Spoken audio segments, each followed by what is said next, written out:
¿Qué tal, estudiantado?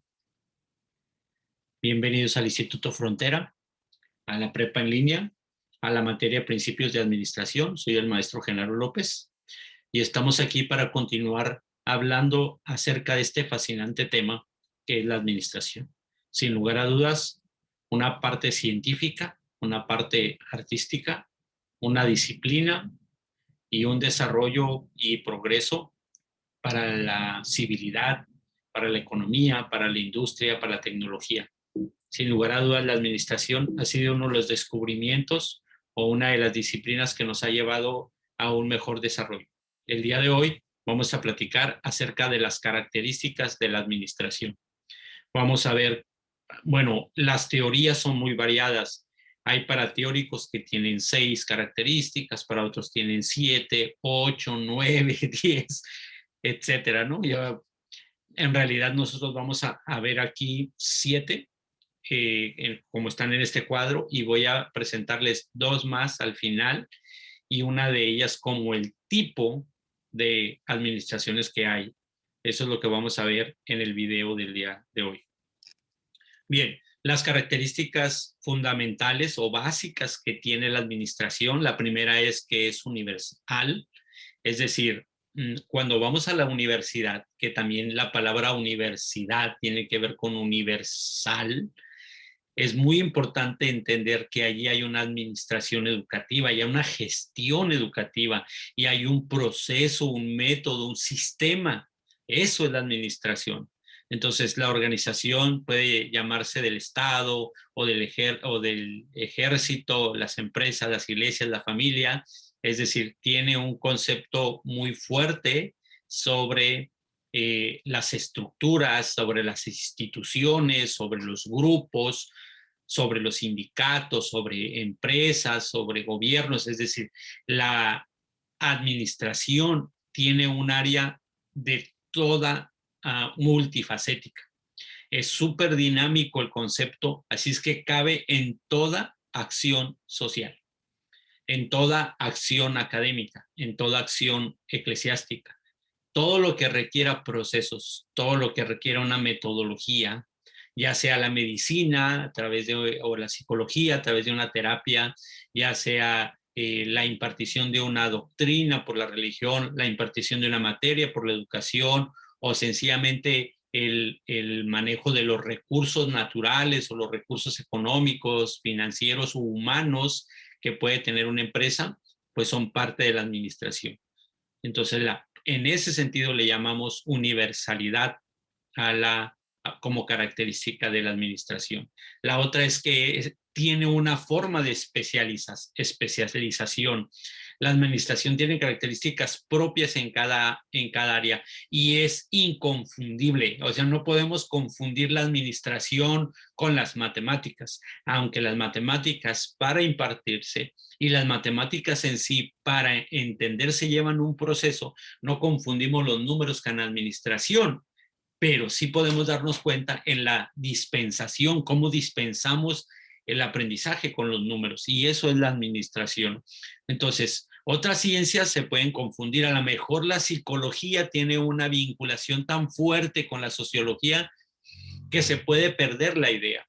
A lo mejor la antropología tiene una influencia tan fuerte con la historia que se puede perder los conceptos, o el lindero es muy delgado. Sin embargo, con la administración no puede existir ese error. Es definitivamente muy sólida como especialidad.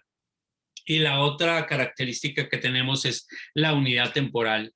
La administración se da de todas y de alguna forma en su proceso. En todas las cosas de la vida siempre hay una forma cíclica. Empezamos con la planeación y terminamos con el control y la supervisión. Y volvemos a comenzar el proceso administrativo. Entonces, todas esas partes, conjugación, cumplen con un propósito, con un proceso, del 1 al 3 o del 1 al 4, y cerramos el círculo y comenzamos otra vez. En este sentido, a mí me parece que la administración se vincula mucho con la filosofía, ¿no? ¿Por qué? Porque tenemos una unidad temporal en la filosofía. Empezamos con una tesis, la demostramos, la comprobamos y tenemos que crear una antitesis, que sería como el segundo paso administrativo de la filosofía. Y por tercero y último lugar, antes de comenzar el ciclo, tal vez tendríamos que tener una síntesis. Tesis, antitesis, síntesis. Y volvemos con el ciclo. Le volvemos a preguntar al resultado y volvemos y volvemos y volvemos. Y entonces la administración tiene esta característica de unidad temporal, pero a la vez cíclica y repetitiva.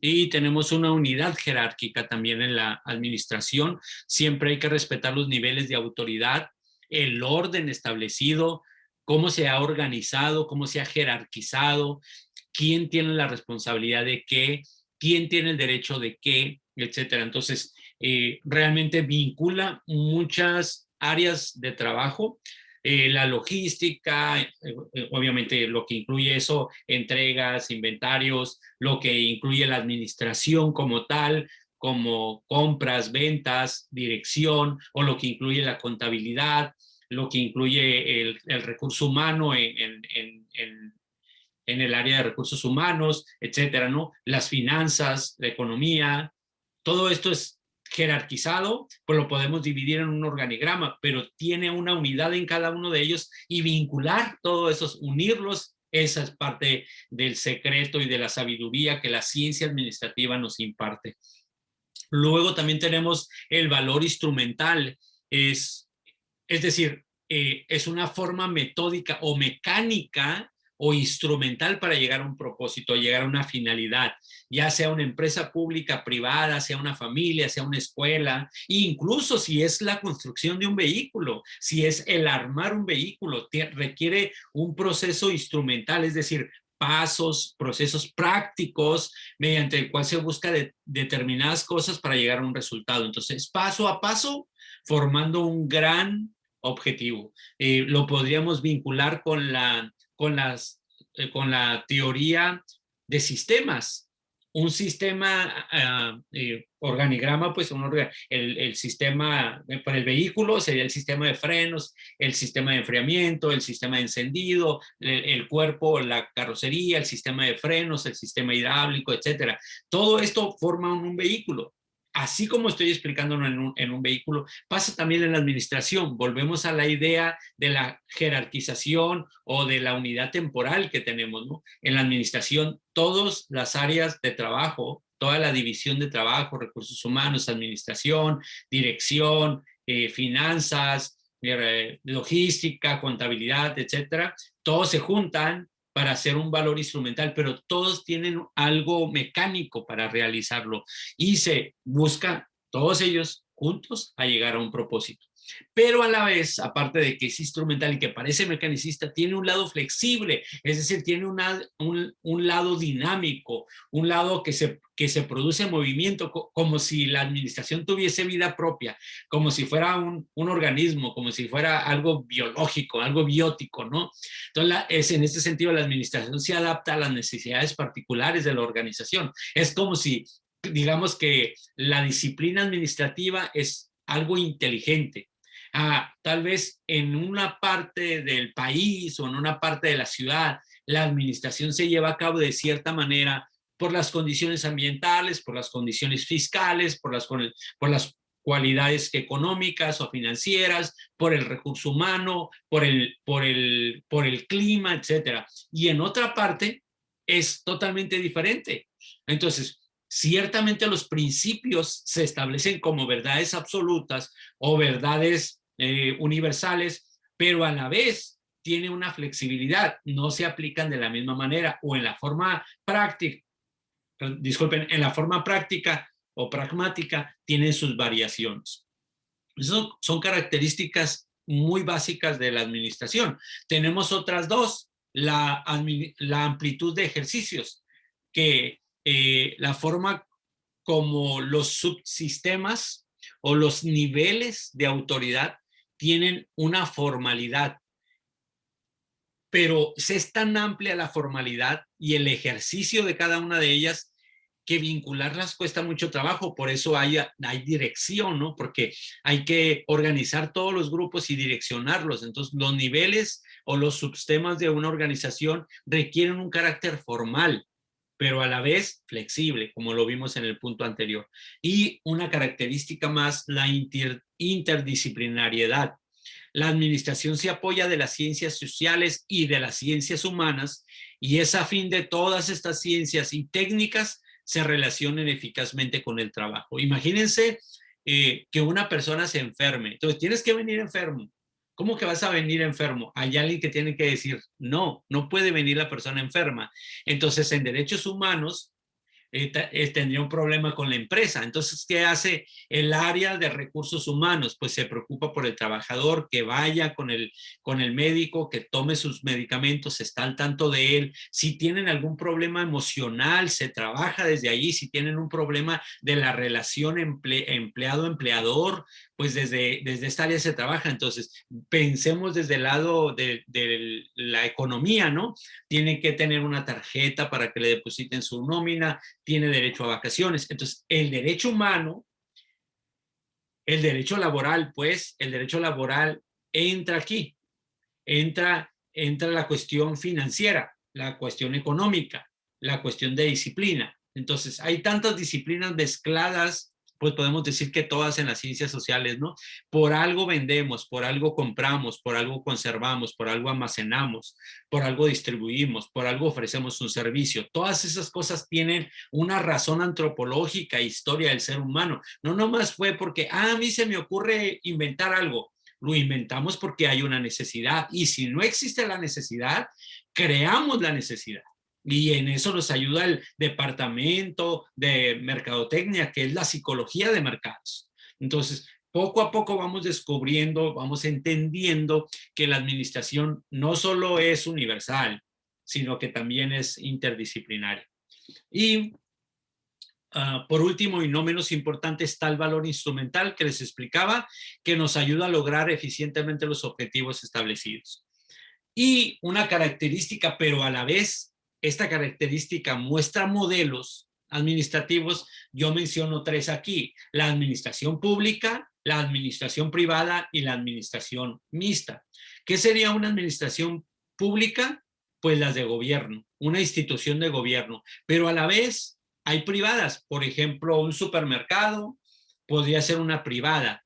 Obviamente las características, la razón, el motivo de existencia, la filosofía con la que se trabaja, una es diferente a la otra. Digamos que la privada tiene que ver con lo que platicábamos de libre mercado, de Adam Smith, de Comte, tiene que ver con el desarrollo, mientras que la pública tiene que ver más con Maquiavelo, ¿no?